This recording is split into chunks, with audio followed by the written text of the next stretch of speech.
자, 안녕하세요. 카이 전공수학을 담당하고 있는 이행래입니다. 자, 미분기하학과 확률 통계인데 이것은 서로 엮기가 어렵기 때문에 요전의 과는 조금 다르게 우리 전공 가이드를 가지고 같이 수업을 진행하는 방식으로 미분기하학 확률과 통계 따로따로 하겠습니다. 자, 이번 시간은 미분기하학을 가지고 수업을 진행해 보도록 하겠습니다. 앞에서 내가 위상수학을 얘기를 할 때요, 무슨 얘기를 했냐면 기하란 해서 이것을 정의한 클라인이란 분이 정의하기를 무엇이라고 얘기를 했냐면 기하란 불변의 성질을 연구하는 학문이다 라고 얘기를 했습니다.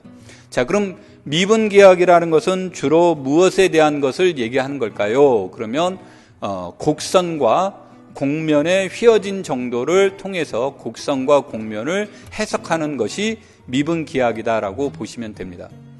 그런데 미분기하학은 곡선과 곡면에 대한 문제가 정역이 1차원, 공역이 3차원 또는 정역이 2차원, 공역이 3차원입니다. 그럼 합이 여하튼 4차원이거나 또는 뭐가 됩니까? 5차원의 문제가 되다 보니까 평면상에 어떠한 것도 그릴 수가 없죠. 그래서 이것도 대표적인 추상화된 이론 중에 하나가 됩니다.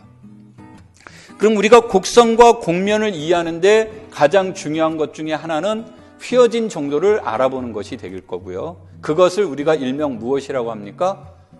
곡률이라는 것을 얘기를 하는 겁니다. 그래서 곡선상에서의 곡률을 구할 때는 첫 번째 별로 어려움이 없는데 이게 정역은 1차원인데 공역이 3차원이다 보니까 3차원을 평면상에 그릴 수가 없겠죠. 그래서 평면상에서 얼마만큼 벗어났습니까? 라는 것을 알아보는 문제를 우리는 2차 곡률 또는 연률 또는 빛고임이라는 언어를 쓰게 되는데, 그래서 연률이라는 것을 기준으로 다루게 됩니다. 자, 이 표 한번 보실까요?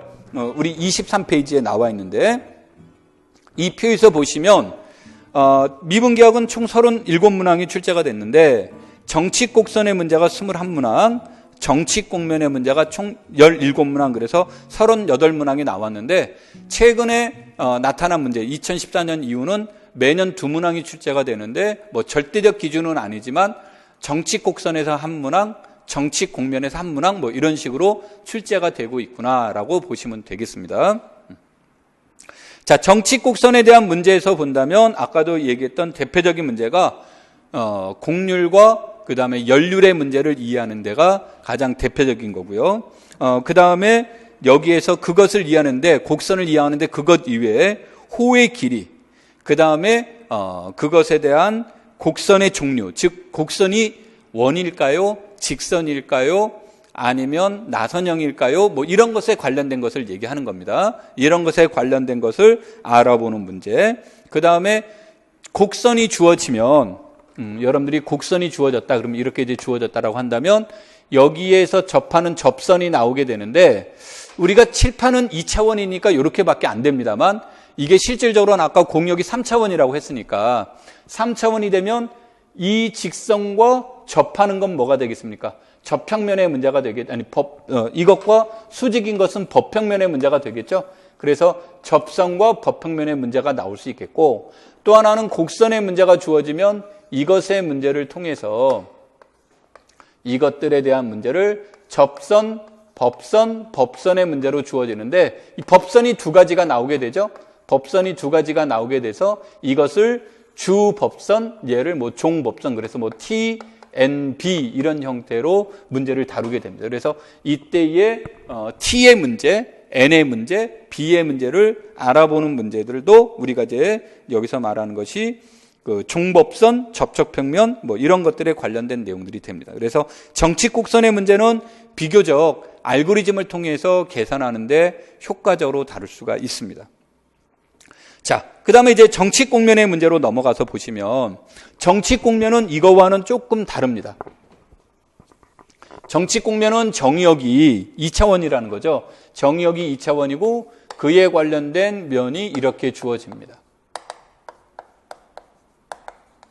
자, 이렇게 이루어지다 보니까 여기에서의 휘어진 정도를 알아보는 것을 어떻게 구할까요? 이런 문제가 바로 우리가 가우스 곡률이라고 얘기하는 것입니다.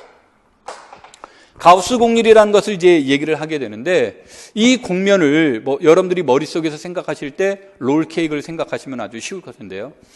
이것을 내가 이렇게 잘랐습니다. 자르는데, 수직으로 이렇게 자르는데, 자르는 것이 이렇게 자를 때의 롤케이크의 모양과 이렇게 잘랐을 때의 롤케이크의 모양과 이렇게 잘랐을 때의 롤케이크의 모양들이 다 어떻게 되겠습니까? 달라질 수 있겠죠.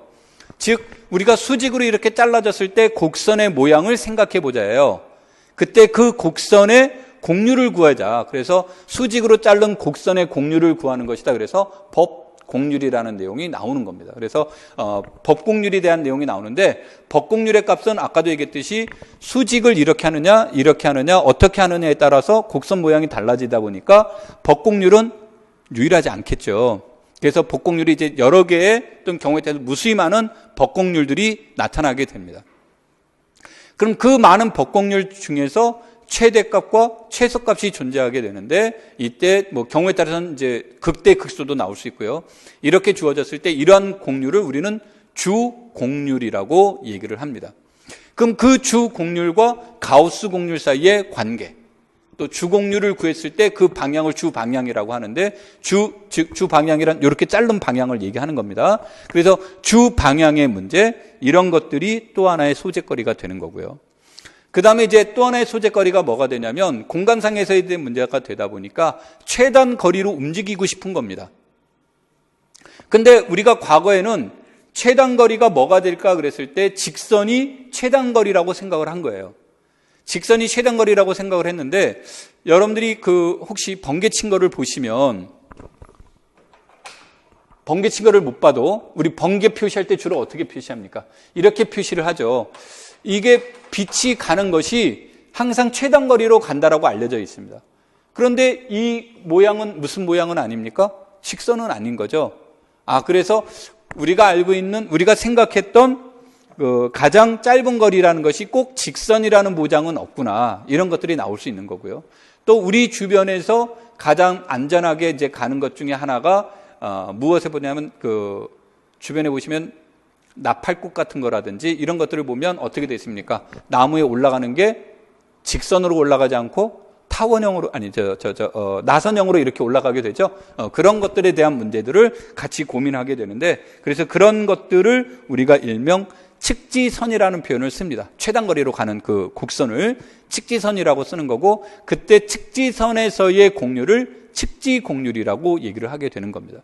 그래서 측지곡률과 법곡률 사이에는 어떤 관계가 있는지, 이런 것들도 같이 알아보는 것도 또 하나의 포커스가 되는 겁니다. 그래서 여기에 대한 이런 내용이 나오게 되는 거고, 또 이 문제가 주어지려면 항상 얘네들은 이제 미분을 통해서 알아보게 됩니다. 미분을 통해서 이제 알아보게 되는데, 미분을 통해서 알아보다 보니까 이 곡선상의 문제들도 생각할 수 있겠지만 이런 것들도 알아볼 수가 있겠죠. 곡면들도 알아볼 수 있어서, 그래서 저와 같은 곡면의 넓이를 구하는 문제, 또는 곡률 전체에 대한 합의 문제, 이런 것들도 우리가 하나의 소재거리가 됩니다. 그래서 이런 것을 이제 구하는데 가우스 분리에서 정리가 이용되기도 하고 하는데요. 그래서 여러분들은 이 미분기하는 이 말하는 것처럼, 앞에서 말한 것처럼 그래프를 실질적으로는 기하 문제인데도 불구하고 우리가 그래프를 그릴 수가 없어서, 아마 여러분들이 책에서 보시는 그림들은 정역을 생략한 공역만 그리는 그림들입니다.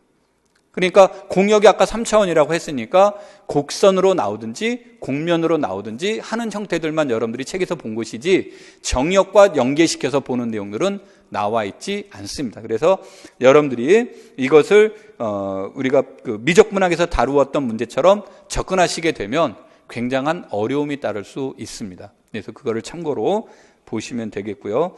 그 다음에 이것도 마찬가지로 너무 이론적으로 접근하면 굉장히 미분기하기 어렵습니다. 그래서 이 문제들도 알고리즘 중심, 특히 2020년도는 완벽한 알고리즘 문제였죠.